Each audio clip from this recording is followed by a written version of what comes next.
જે પ્રક્રિયાઓ હતી એમની અંદર ટેટ્રા આલ્કાઇલ એમાઇન જે સંયોજન હતું એમની પાયરોલિસિસ પ્રક્રિયા જોઈ હતી। ત્યાર પછી જોઈ હતી ટ્રાય આલ્કાઇલ એમાઇન ઓક્સાઇડ જે સંયોજન હતું એમની પાયરોલિસિસ પ્રક્રિયા। ત્યાર પછી આપણે વાત કરી હતી બ્રીડિંગ પ્રક્રિયા અને ત્યાર પછી ઉષ્મીય વિઘટન અને વિજ્ઞાન પ્રક્રિયા વિશેની માહિતી આપણે જોઈ હતી કે જે પ્રક્રિયાઓ દ્વારા આપણે આલ્કીન બનાવી શકતા હતા। તો આજનો જે લેક્ચર છે એ લેક્ચરની અંદર બાકીની જે આલ્કીન બનાવવાની પ્રક્રિયાઓ છે એની અંદર પહેલી આપણે જોઈશું કે આલ્કાઇન સંયોજન છે એ આલ્કાઇન સંયોજનનું રિડક્શન જ્યારે આંશિક રીતે કરવામાં આવે તો એ સમય દરમિયાન આપણને આલ્કીન સંયોજન પ્રાપ્ત થાય છે એના વિશેની માહિતી જોઈશું। એની અંદર 4 પ્રક્રિયાઓનો અભ્યાસ કરવાનો છે। ત્યાર પછી આપણી પાસે આવશે કોલબે વિદ્યુત વિભાજન પ્રક્રિયા જે આપણે આલ્કેનની અંદર જોઈ હતી તે જ રીતની પ્રક્રિયા આવશે અને ત્યાર પછી આપણે અભ્યાસ કરવાનો રહેશે કે વિનાઇલ હેલાઇડ જે સંયોજન છે એમાંથી આલ્કીનની બનાવટ। તો આ 3 પ્રક્રિયાઓનો અભ્યાસ કરી અને આપણે આલ્કીનની બધી બનાવટો જે છે એ અહીંયા પૂરી કરીશું। તો શરૂઆત કરીએ આલ્કીનની બનાવટની અંદર। પહેલું કે આંશિક રિડક્શન। તો આંશિક રિડક્શન પ્રક્રિયા દ્વારા આપણે આલ્કીનની બનાવટ જોઈએ તો એની અંદર વાત કરીએ તો એની અંદર પહેલી જે પ્રક્રિયા છે એ પહેલી પ્રક્રિયા લિન્ડર્સ ઉદ્દીપકનો ઉપયોગ કરીશું। તો લિન્ડર્સ ઉદ્દીપકનો ઉપયોગ કરીને આપણે અસંતૃપ્ત જે આલ્કાઇન સંયોજન છે એમાંથી આલ્કીનની બનાવટ જોઈશું। તો એની અંદર પહેલા તો આપણને ખબર હોવી જોઈએ કે લિન્ડર્સ ઉદ્દીપક એટલે શું। તો આપણી પાસે પેલેડિયમ ધાતુ અને એ પેલેડિયમ ધાતુનું CaSO4 અથવા BaSO4 સાથેનું મિશ્રણ હશે। પેલેડિયમ ધાતુનું CaSO4 અથવા તો BaSO4 સાથેનું મિશ્રણ હશે। આ ઉપરાંત બીજું હશે ક્વિનોલિન અથવા સલ્ફરનું મિશ્રણ પ્લસ એમની અંદર વપરાશે PbCH3COO ટ્વાઇસ નું આ જે મિશ્રણ છે આ મિશ્રણને લિન્ડર્સ ઉદ્દીપક તરીકે ઓળખવામાં આવે છે। તો હવે આ પ્રક્રિયાની અંદર ઉદાહરણ જોઈએ CH ટ્રિપલ બોન્ડ CH આ રીતનું આપણી પાસે આલ્કાઇન સંયોજનો હોય તો આલ્કાઇન સંયોજનોની લિન્ડર્સ ઉદ્દીપકની હાજરીમાં હાઇડ્રોજનના અણુ સાથે જ્યારે પ્રક્રિયા થશે તો આ પ્રક્રિયા દરમિયાન આપણને CH ડબલ બોન્ડ CH અને અહીંયા બંને કાર્બન સાથે હાઇડ્રોજન અણુ જોડાઈ જશે એટલે આપણને મળશે અહીંયા આલ્કીન। આપણી પાસે સંયોજન હતું આલ્કાઇન। તો આલ્કાઇન સંયોજનોનું આંશિક રિડક્શન કરવામાં આવે તો આપણને આલ્કીન સંયોજન પ્રાપ્ત થઈ શકે છે। બીજું ઉદાહરણ આપીએ તો RC triple bond C single bond R જ્યારે એની ફરીથી લિન્ડર્સ ઉદ્દીપકની હાજરીમાં હાઇડ્રોજનીકરણ અથવા તો રિડક્શન પ્રક્રિયા કરવામાં આવે તો ટ્રિપલ બોન્ડ જે છે એનું ડબલ બોન્ડમાં રૂપાંતરણ થશે અને આપણને મોટા ભાગે આ પ્રક્રિયાની અંદર સીસ સંઘટક પ્રાપ્ત થશે એટલે કે સીસ આલ્કીન આપણને પ્રાપ્ત થાય। તો સીસ કોને કહેવાય અને ટ્રાન્સ કોને કહેવાય તો જો બંને આલ્કાઇલ સમૂહ એક જ તરફ આવેલા હોય બંધની એક જ તરફ આવેલા હોય તો સીસ અને જો વિરુદ્ધ આવેલા હોય તો એને ટ્રાન્સ કહેવામાં આવે છે। તો આ પ્રકારના લિન્ડર્સ ઉદ્દીપકનો જ્યારે ઉપયોગ કરવામાં આવે તો એ પ્રક્રિયા દરમિયાન આલ્કાઇન સંયોજનમાંથી આલ્કીન મળશે અને મોટા ભાગે આપણને સંયોજન સીસ આલ્કીન પ્રાપ્ત થશે। તો આ રીતે આપણે લિન્ડર્સ ઉદ્દીપક દ્વારા તેમની આલ્કીન સંયોજનોની બનાવટ। ત્યાર પછી બીજી પ્રક્રિયા છે એની અંદર આપણે વાપરીશું લિન્ડર્સ ઉદ્દીપક તો વાપરીશું લિન્ડર્સ ઉદ્દીપક અથવા નિકલ બોરાઇડ સંયોજનોનો આપણે ઉપયોગ કરીશું। તો એની અંદર પણ એ જ ઉદાહરણ લઈએ RCH triple bond C R C triple bond C single bond R તો એમની લિન્ડર્સ ઉદ્દીપક અથવા નિકલ બોરાઇડની હાજરીમાં જ્યારે પ્રક્રિયા કરવામાં આવે તો આ પ્રક્રિયા દરમિયાન આપણને RC double bond C R H single bond H આ પ્રકારેની નિપજ પ્રાપ્ત થશે। એટલે આ નિપજને આપણે એમ કહી શકીએ આલ્કીન સંયોજન અને એ આલ્કીન ની અંદર આપણને મોટા ભાગે સિસ આલ્કીન પ્રાપ્ત થશે.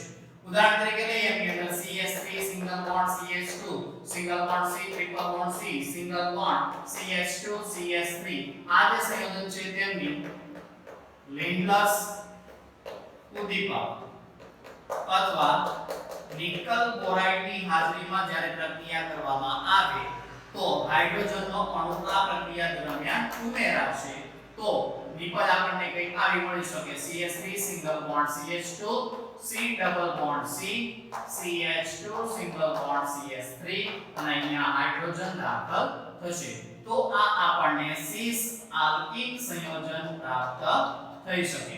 એટલે કે આપણી પાસે આલ્કાઇન સંયોજનમાંથી સિસ આલ્કીન સંયોજન બનાવટ માટેની બે પ્રક્રિયાઓ છે લિન્ડલસ ઉદ્દીપક અથવા તો નિકલ બોરાઇડ ઉદ્દીપકનો આપણે ઉપયોગ કરી અને આલ્કાઇન સંયોજનમાંથી સિસ આલ્કીન સંયોજન બનાવી શકીએ છીએ. ત્યાર પછી એની અંદર ત્રીજી પ્રક્રિયા છે એ છે બિર્ચ રિડક્શન અથવા તો બર્ચ રિડક્શન તરીકે પણ આપણે એને ઓળખીએ છીએ. તો ત્રીજી પ્રક્રિયા બિર્ચ રિડક્શન. તો આ જે બિર્ચ રિડક્શન પ્રક્રિયા છે એ પ્રક્રિયાની અંદર પણ R single bond C triple bond C single bond R એમની પ્રક્રિયા પ્રવાહી લિથિયમ અથવા સોડિયમ બેમાંથી તમે કોઈ પણ એકનો ઉપયોગ કરી શકો અને એમોનિયાની હાજરીમાં પ્રક્રિયા કરવામાં આવે તો આ પ્રક્રિયા દરમિયાન રિડક્શન પ્રક્રિયા થશે હાઇડ્રોજનનો અણુ ઉમેરાશે અને આ પ્રક્રિયા દરમિયાન આપણને ટ્રાન્સ આલ્કીન પ્રાપ્ત થશે. તો આ પ્રક્રિયાની અંદર આલ્કાઇન સંયોજનમાંથી ટ્રાન્સ આલ્કીન સંયોજન આપણને પ્રાપ્ત થયું. ઉદાહરણ તરીકે એની અંદર વાત કરીએ તો CH3 single bond CH2 single bond C triple bond C single bond CH3 આ રીતનું આપણી પાસે કોઈ એક સંયોજન છે તો એમની જ્યારે પ્રવાહી લિથિયમ પ્લસ એમોનિયાની હાજરીમાં અથવા તો પ્રવાહી સોડિયમ પ્લસ એમોનિયાની હાજરીમાં તમે જ્યારે પ્રક્રિયા કરો તો ટ્રિપલ બોન્ડનું રૂપાંતર થશે ડબલ બોન્ડમાં કાર્બન ડબલ બોન્ડ કાર્બન અહીંયા આવશે CH3 અહીંયા આવશે CH2 CH3 અને આ બંને કાર્બન સાથે જોડાઈ જશે હાઇડ્રોજન. પણ આ પ્રક્રિયાની અંદર આ જે નિપજ થઈ એ થઈ ગઈ સિસ. પણ જ્યારે આપણે આ પ્રક્રિયાની વાત કરતા હોઈએ તો એ સમય દરમિયાન હંમેશા આપણને ટ્રાન્સ સમઘટક ધરાવતી નિપજ મુખ્ય મળે છે તો એ બાબતનું ખાસ ધ્યાન રાખવું. એટલે આ પ્રકારની નિપજ આપણને મુખ્ય ગણાશે જ્યારે આ નિપજ ગૌણ ગણાશે કારણ કે આ સિસ છે જ્યારે આ ટ્રાન્સ છે તો આ બાબતનું ખાસ ધ્યાન રાખવાનું રહેશે. તો આ થઈ ગઈ આપણે બિર્ચ રિડક્શન દ્વારા આલ્કાઇન સંયોજનમાંથી ટ્રાન્સ આલ્કીન બનાવવાની પ્રક્રિયા. તો આ જે પ્રક્રિયા છે એ પ્રક્રિયાની ક્રિયાવિધિ જોઈએ તો કઈ રીતે પ્રક્રિયા થાય છે તેની ક્રિયાવિધિ.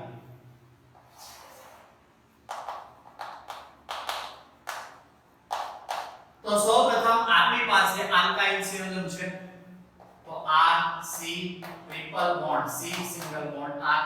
હવે આ બંધ જ્યારે આના ઉપર જશે તો આ કાર્બન માઈનસ બનશે આ કાર્બન પ્લસ બનશે. તો એ સમય દરમિયાન ધારો કે મેં જો સોડિયમ ધાતુ લીધી હોય તેનું રૂપાંતર Na+ માં થાય એટલે ઇલેક્ટ્રોન ગુમાવે. હવે આ જે ઇલેક્ટ્રોન છે આ પોઝિટિવ ચાર્જ ધરાવતા સંયોજન સાથે જોડાશે એટલે આ પ્રક્રિયા દરમિયાન R single bond C double bond C single bond R આ રીતનું બનશે. હવે આના ઉપર તો નેગેટિવ વીજભાર છે આના ઉપર પોઝિટિવ વીજભાર છે એટલે આની સાથે જોડાશે ઇલેક્ટ્રોન. તો આ રીતનું સંયોજન પ્રાપ્ત થાય. હવે આ સંયોજનની જ્યારે એમોનિયા સાથે પ્રક્રિયા કરવામાં આવે તો આ રીતનું સંયોજન હશે. આ બંધ તૂટે એટલે અહીંયાથી NH2 બનશે અને H બનશે. આ H આની સાથે જોડાઈ જશે એટલે અહીંયા બનશે R single bond C double bond C single bond H single bond R આના ઉપર એક ઇલેક્ટ્રોન એટલે અહીંયાથી દૂર ગયો NH2 અહીંયાથી Na+ તો એ બંને જોડાય એટલે હું અહીંયા ફક્ત NH2 દર્શાવી દઉં છું તો એ બનાવી નાખશે -Na NH2 બનાવી નાખે છે. તો આ પ્રક્રિયાની અંદર Na+ સાથે જોડાય તો NH2 બનાવશું નહીતર NH2- વડે આપણે એને દર્શાવીશું.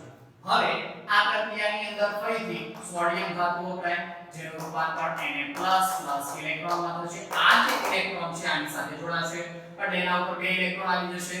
તો હવે એમોનિયા જે રહેલો છે એ ammonia NH2 single bond H આ બંને ઇલેક્ટ્રોન NH2 લઈએ એટલે NH2- H+ બનશે. આ H+ આની સાથે જોડાઈ જશે કારણ કે આની પાસે હવે બે ઇલેક્ટ્રોન આવી ગયા આવશે એટલે carbon double bond carbon single bond H single bond R single bond R. તો આની પાસે બે ઇલેક્ટ્રોન આવે જે H+ સાથે જોડાઈ જશે અને આ પ્રક્રિયા દરમિયાન ફરીથી -NH2- છૂટું પડે જે Na+ સાથે જોડાય એને NH2 બનાવી નાખે છે. તો આ થઈ ગઈ બેઝ રિડક્શનની ક્રિયાવિધિ. તો જેમની અંદર આપણને જોવા મળ્યું કાર્બો કે એનાયન બને છે અને એ કાર્બો એનાયનની પ્રક્રિયા દ્વારા અહીં આપણને ઋણાયન મળ્યો. એમોનિયામાંથી H+ દૂર થાય એ આની સાથે જોડાય એટલે અહીંયા જોડાઈ ગયો. એની પાસે એક ઇલેક્ટ્રોન અહીંયાથી આવેલો હતો જ્યારે પોઝિટિવ ચાર્જ ધરાવતો હતો. હવે એની પ્રક્રિયા ફરીથી સોડિયમનું રૂપાંતર Na+ ઇલેક્ટ્રોનમાં થશે. આ ઇલેક્ટ્રોન જે છે અહીંયા આવશે એટલે કાર્બન પાસે બે ઇલેક્ટ્રોન આવશે એટલે બે ઇલેક્ટ્રોન આટલે એક ઇલેક્ટ્રોન વધારે આવ્યો એટલે નેગેટિવ ચાર્જ પણ ધરાવી શકે. તો નેગેટિવ ચાર્જ સાથે જોડાય કોણ? તો પોઝિટિવ ચાર્જ. તો પોઝિટિવ ચાર્જ તરીકે H+ તો જોડાઈ ગયો અને આપણને પ્રાપ્ત થયો ટ્રાન્સ આલ્કીન. તો આપણે જે રિડક્શન પ્રક્રિયા જોઈ કે રિડક્શન પ્રક્રિયાની અંદર આ એક જ પ્રક્રિયા એવી છે કે જે ટ્રાન્સ આલ્કીન સંયોજન આપણને આપે છે. તો આ થઈ ગઈ બેઝ રિડક્શન વિશેની માહિતી. અને આંશિક રિડક્શનની અંદર હવે છેલ્લી પ્રક્રિયા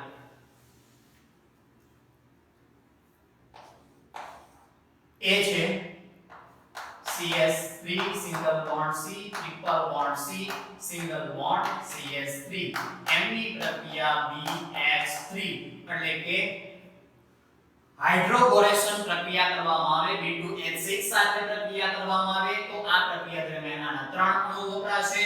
તો હવે પ્રક્રિયાની અંદર વિપદ શું મળે?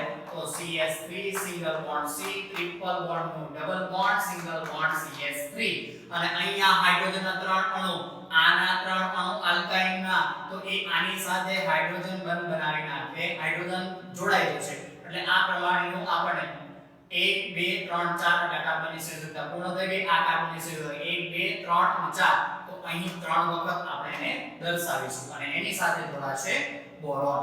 તો આ પ્રમાણેની મધ્યવર્તી નિબંધ મળે છે જેમની પ્રોટોનીકરણ પ્રક્રિયા કરવામાં આવે એટલે કે પ્રોટોનના ત્રણ અણુ દાખલ કરવામાં આવે તો આ પ્રક્રિયા દરમિયાન આપણને મળશે CH3 C H double bond CS3 single bond H આવા ત્રણ અણુ આપણને પ્રાપ્ત થઈ શકે. એટલે આ પ્રક્રિયાની અંદર આપણને સિસ આલ્કીન સંયોજન પ્રાપ્ત થઈ શકે જે નિયર અબાઉટ 98% જેટલું પ્રાપ્ત થતું હોય છે.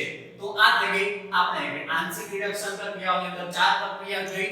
એમાં પહેલી પ્રક્રિયા હતી લિન્ડર્સ ઉદ્દીપક દ્વારા, બીજી પ્રક્રિયા હતી લિન્ડર્સ ઉદ્દીપક પ્લસ અથવા તો તમે P2 ઉદ્દીપક અથવા તો એનું બીજું નામ આપણે જે નિકલ બોરાઇડ કહે છે એને P2 ઉદ્દીપક તરીકે પણ ઓળખવામાં આવે છે. એનો ઉપયોગ કરીને આલ્કીનની બનાવટ જોઈ. ત્યાર પછી ત્રીજી પ્રક્રિયા આ બધી જે પ્રક્રિયા જોઈને અંદર સિસ સમઘટક મળતો હતો. જ્યારે ત્રીજી પ્રક્રિયા હતી બેઝ રિડક્શન જેની અંદર ટ્રાન્સ સમઘટક પ્રાપ્ત થતો હતો અને ચોથી પ્રક્રિયા જોઈ હાઇડ્રોબોરેશન પ્રક્રિયા અને એ હાઇડ્રોબોરેશન પ્રક્રિયાની અંદર આપણને સિસ આલ્કીન પ્રાપ્ત થતો હતો. તો આ થઈ ગઈ આપણે આંશિક રિડક્શન પ્રક્રિયા દ્વારા આલ્કીન સંયોજનોની બનાવટ.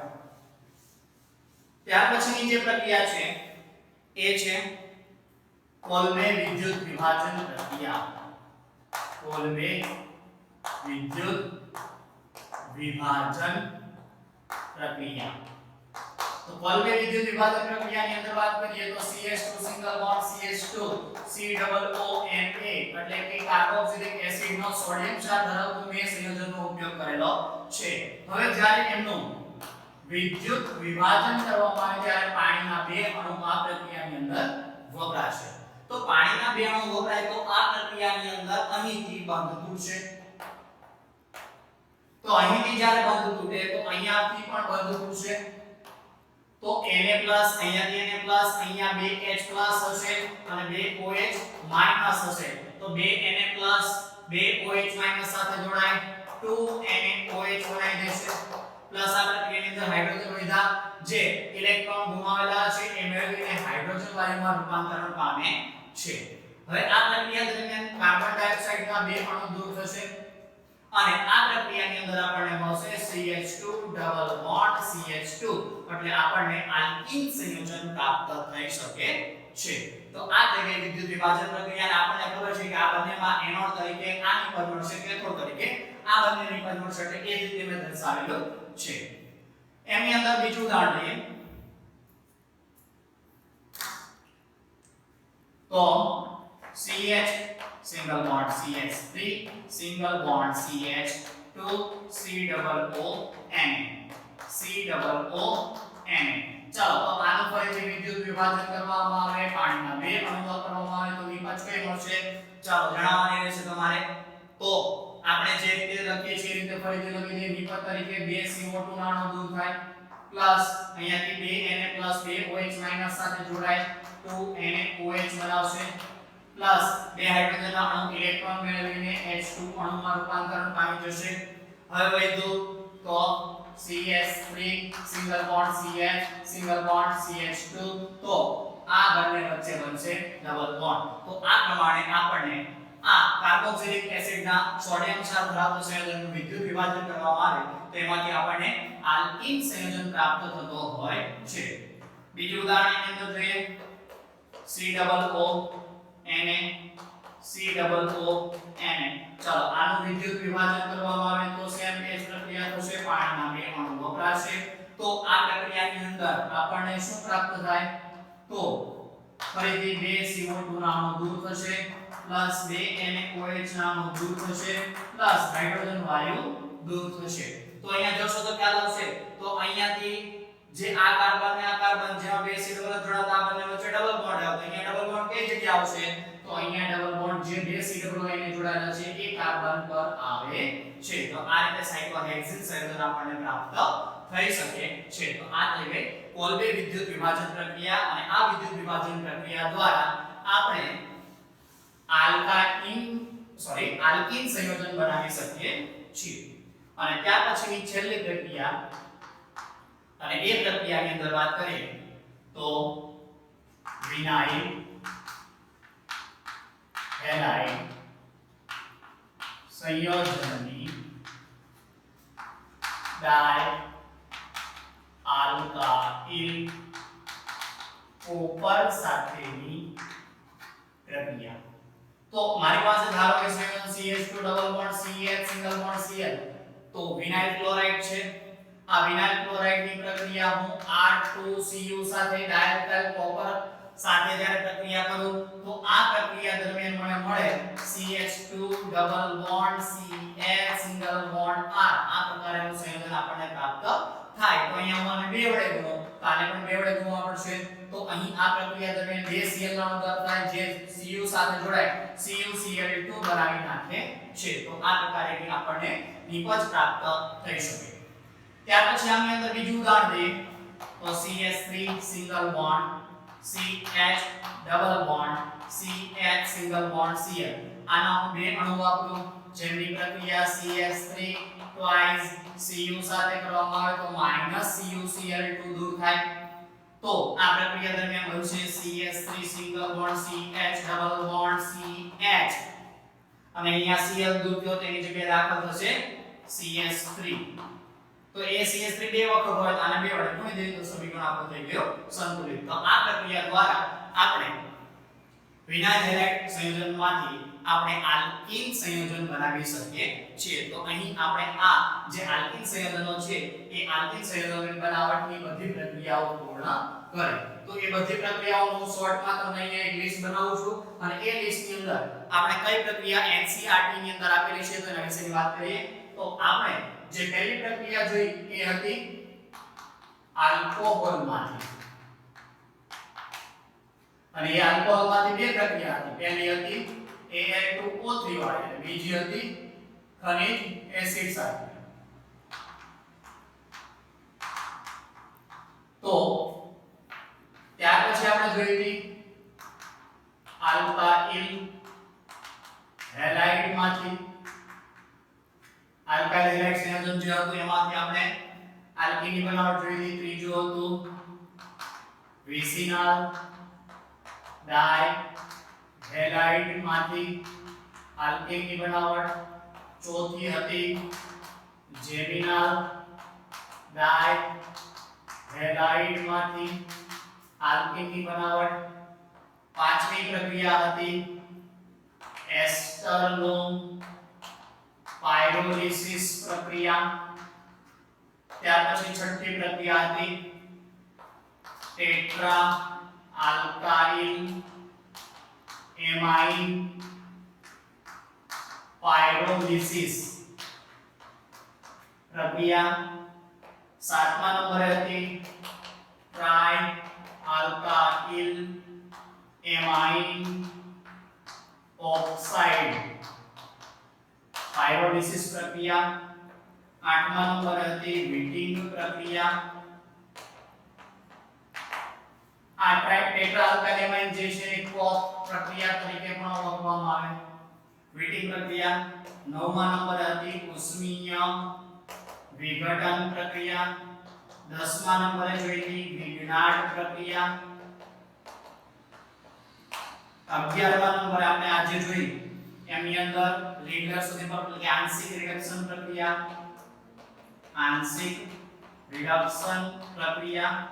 12મા નંબરે આપણે જોઈ તો એની અંદર કોલ્વે વિદ્યુત વિભાજન પ્રક્રિયા, અને 13મા નંબરે આપણે જોઈ વિનાઇલ હેલાઇડ ની ડાય આલ્કાઇલ કોપર સાથેની પ્રક્રિયા. તો આ બધી જે પ્રક્રિયાઓ છે એનો આપણે અભ્યાસ કર્યો. એની અંદર વાત કરીએ તો આલ્કોહોલમાંથી આલ્કીન બનાવવાની પ્રક્રિયાની અંદર Al2O3 વાળી નહીં પરંતુ ખનિજ એસિડ વાળી જે પ્રક્રિયા છે એ આપણે NCERT ની બુકની અંદર આપેલી છે. ત્યાર પછી આલ્કાઇલ હેલાઇડ જે છે એ પણ NCERT ની બુકની અંદર આપેલી છે. વિસિનલ ડાયહેલાઇડ NCERT બુકની અંદર આપેલી છે. ત્યાર પછી વાત કરીએ તો એની અંદર આંશિક રિડક્શન NCERT ની બુકની અંદર આપેલી છે. તો આ જે ચાર પ્રક્રિયાઓ છે એ ચાર પ્રક્રિયાઓ આપણે NCERT ની બુકની અંદર આપેલી છે કે જેમાં આપણે આલ્કીની બનાવટ કરી શકીએ છીએ. તો આ થઈ ગયા આપણે આજના લેક્ચરની અંદર, અને આગળના જે બધા લેક્ચર છે એને ધ્યાનમાં રાખી આ 13 પ્રક્રિયાઓનો આપણે અભ્યાસ કર્યો કે જેમાં આપણે આલ્કીની બનાવટ કરી શકીએ છીએ. તો આ જે આલ્કીની બનાવટની પ્રક્રિયાઓ જે છે એમાં ખાસ તમારે ધ્યાન રાખવાનું રહેશે NCERT ની બુકની જે પ્રક્રિયાઓ છે એ, અને ત્યાર પછી આ બાકીની જે NCERT સિવાય એટલે કે JEE અને NEET નો જે સિલેબસ છે એની અંદર કેટલી પ્રક્રિયાઓનો આપણે અભ્યાસ કરતા હોઈએ છીએ એના વિશેની માહિતી. તો આજનો લેક્ચર અહીંયા આપણે પૂરો કરીએ છીએ.